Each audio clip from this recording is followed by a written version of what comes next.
Perusahaan penyiaran Israel melaporkan bahwa kedutaan Israel di seluruh dunia mulai meningkatkan kewaspadaannya setelah serangan udara Israel membunuh 2 pejabat senior Iran di Damaskus, Suriah pada Senin 1 April 2024. Garda Revolusi Iran atau IRGC menginformasi dalam sebuah pernyataan pada Senin malam bahwa 2 komandan militer dan 5 perwiranya tewas dalam serangan itu.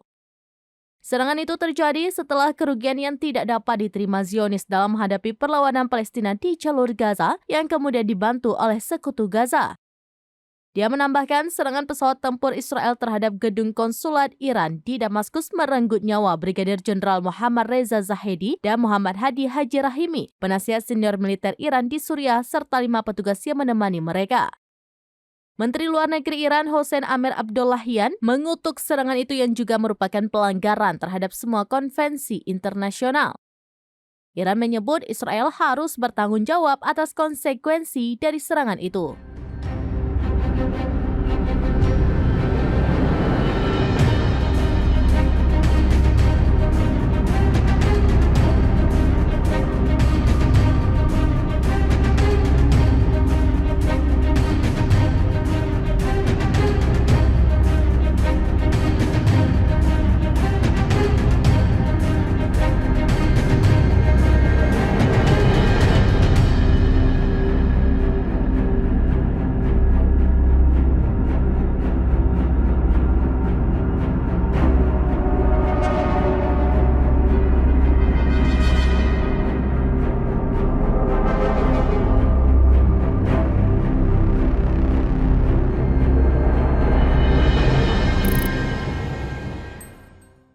Download Tribun X sekarang, menghadirkan lokal menjadi Indonesia.